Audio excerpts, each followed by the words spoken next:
Hello friends, आज हम BPSC TRE 3.0 जो 16 मार्च को एग्ज़ाम हुआ उसका जनरल स्टडी का आंसर की देखेंगे।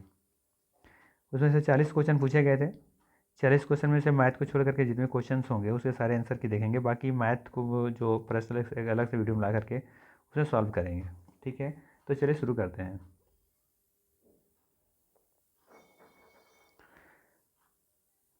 इसमें पहला क्वेश्चन था 1857 के विद्रोह के मध्य नाना साहब ने अपने आप को मुगल सम्राट का क्या घोषित किया था। तो इसका आंसर सभी को पता है, क्या हो जाएगा? पेशवा। ठीक है, क्या हो जाएगा? पेशवा हो जाएगा इसका सही आंसर। ठीक है, चलिए आगे देखते हैं। 32 में पूछा गया था किन्होंने गलती से लेफ्टिनेंट एर्स्ट की हत्या कर दी थी। तो इसका सही आंसर हो जाएगा ऑप्शन नंबर सी, दामोदर एवं बालकृष्ण। क्वेश्चन नंबर 33 है, किस मुस्लिम स्वतंत्रता सेनानी की भाईचारा एवं एकता दर्शाने हेतु गोल्डन टेम्पल की चाबियां सौंपी गई थी। तो इसका सही आंसर होना चाहिए सैफुद्दीन किचलू। ठीक है, 34 नंबर क्वेश्चन है, 21 अक्टूबर 1943 को किस स्थान पर एस.सी. बोस ने स्वतंत्र सेना भारत की अंतिम सरकार का गठन किया था। तो इसका सही आंसर हो जाएगा सिंगापुर। ठीक है, सिंगापुर इसका सही आंसर होगा। 35 नंबर में पूछा गया था 1930 में बिहार क्षेत्र की राजस्व वसूली में धरना प्रदर्शन के कारण कितनी कमी हुई। तो इसका एग्जैक्ट आंसर मुझे नहीं पता चला है। ठीक है, ढूंढने से भी नहीं पता चला। इसका अगर आंसर आपको पता है तो कमेंट करके मुझे जरूर बताइएगा। क्वेश्चन नंबर 36 का सही आंसर क्या हो जाएगा? इसका सही आंसर होना चाहिए ऑप्शन नंबर सी, दक्षिण अफ्रीका महात्मा गांधी किस स्थान से कार्यकर्ताओं की मार्च यात्रा का नेतृत्व कर रहे थे। तो डरबन से ट्रांसवाल तक होना चाहिए इसका सही आंसर मेरे हिसाब से। ठीक है, बाकी बीपीएससी इसका क्या आंसर देता है वो देखना होगा। ठीक है,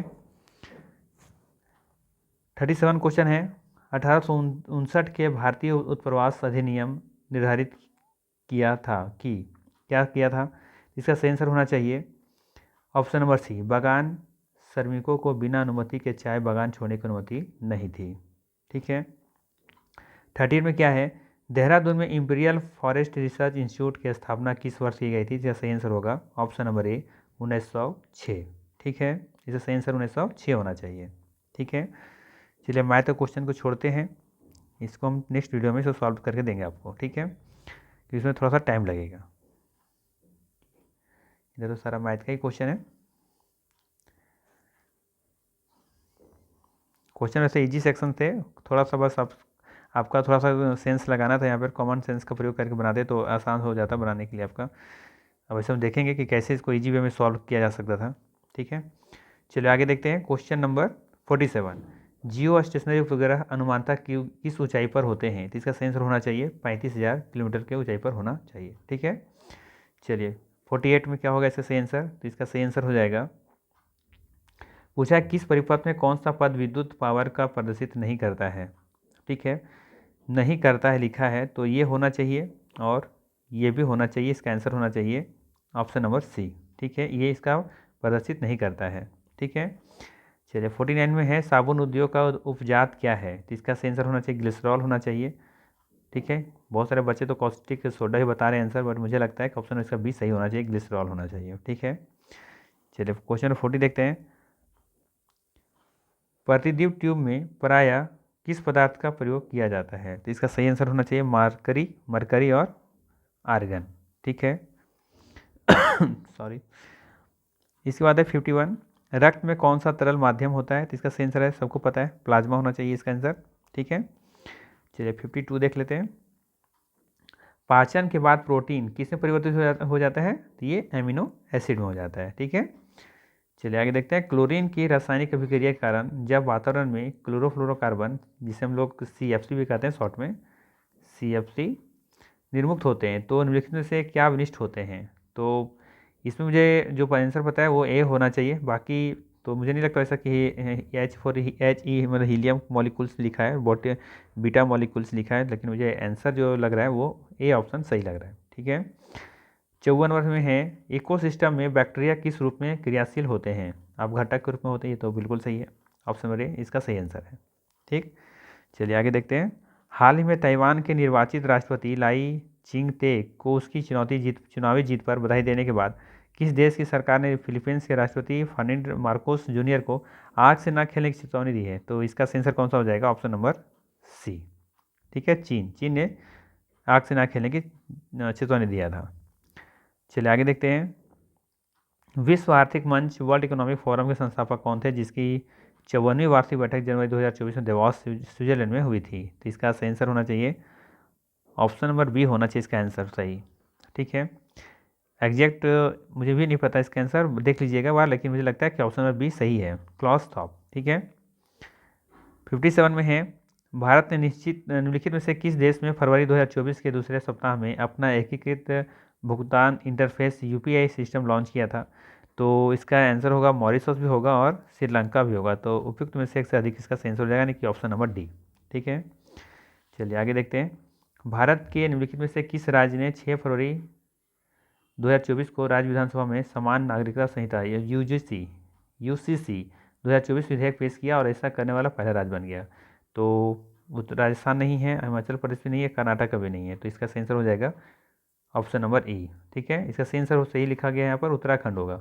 ठीक है, 59 नंबर क्वेश्चन में है CAR-T सेल थेरेपी, जिसे हाल ही में भारत का दवा नियामक द्वारा अनुमोदित किया गया है, रोगी की प्रतिरक्षा प्रणाली को अनुवांशिक रूप से प्रोग्राम करके किस बीमारी से लड़ने के लिए अग्रणी उपचार है? इसका सही आंसर होगा ऑप्शन नंबर सी, कैंसर।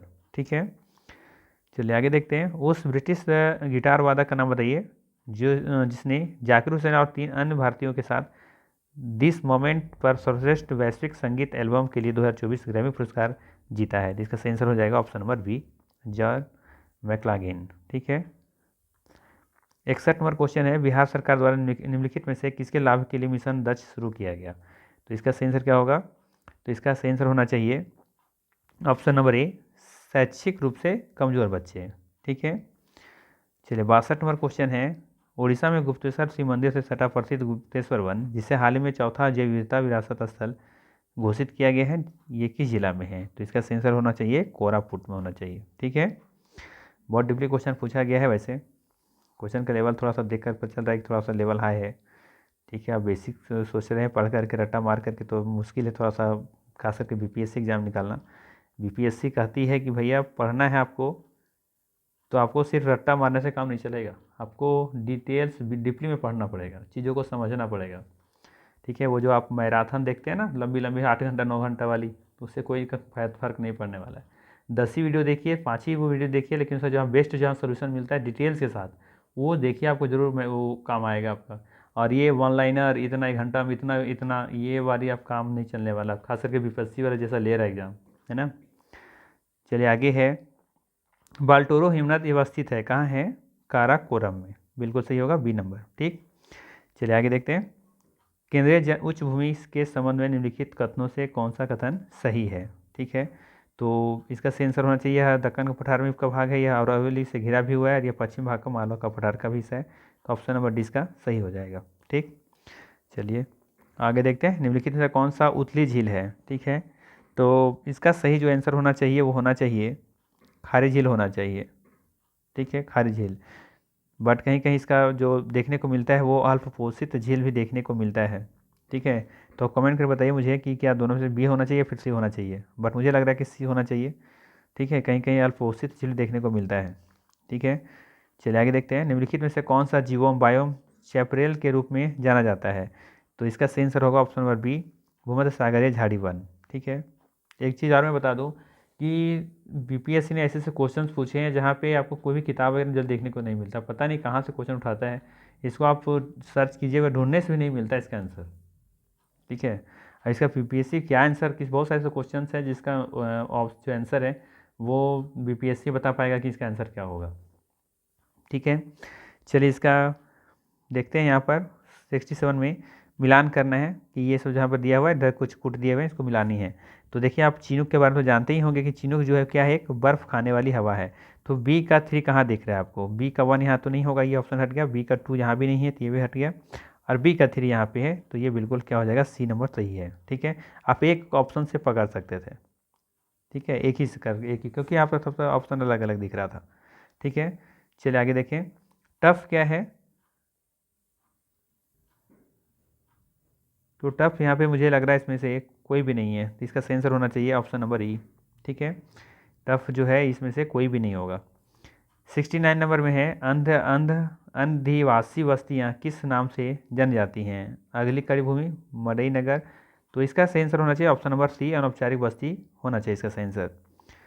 चलिए लास्ट क्वेश्चन है, मरुभूमि निम्नलिखित में से किस वन में पाए जाते हैं? मरुस्थलीय वन, आर्द्र पर्णपाती वन या पर्वतीय वन? इसका सही आंसर होगा, नाम से पता चला है, सबका आंसर सही होना चाहिए, ऑप्शन नंबर सी बिल्कुल सही होना चाहिए, मरुस्थलीय वन। ठीक है, तो ये 40 क्वेश्चन थे जो पूछे गए हैं। नेक्स्ट वीडियो में हम मैथ को सॉल्व कर देंगे आपका। ठीक है, और ज्योग्राफी के बाद हम तुरंत अपलोड कर दे रहे हैं। ठीक है, तो चलिए मिलते हैं नेक्स्ट वीडियो में। Thank you.